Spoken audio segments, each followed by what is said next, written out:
Hello, mari kita bercakap tentang robotik di barisan hadapan dalam urologi.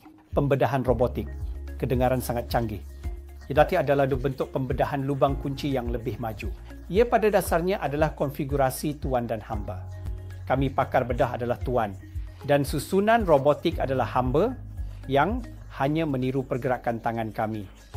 Kelebihan pembedahan robotik SOI ialah penglihatan yang lebih baik, pembesaran yang lebih baik dan ketepatan yang lebih baik semasa beroperasi berbanding dengan pembedahan lubang kunci konvensional, iaitu laparoskopi. Pembedahan robotik dalam urologi telah berkembang jauh. Terdapat dua bidang penting di mana ia memainkan peranan utama.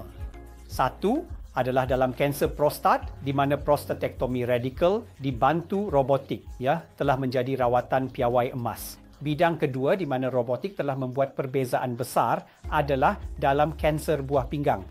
Secara sejarah, mana-mana pesakit kanser buah pinggang akan berakhir dengan pembuangan keseluruhan buah pinggang.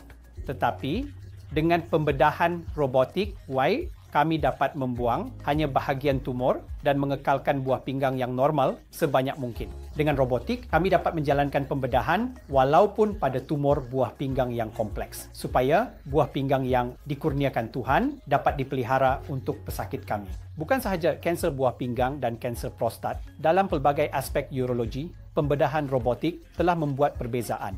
Sebagai pakar bedah robotik terlatih, kami menawarkan perkhidmatan kami di Hospital Apollo, Jalan Banergata, dididik dengan sistem robotik Da Vinci, yang paling canggih.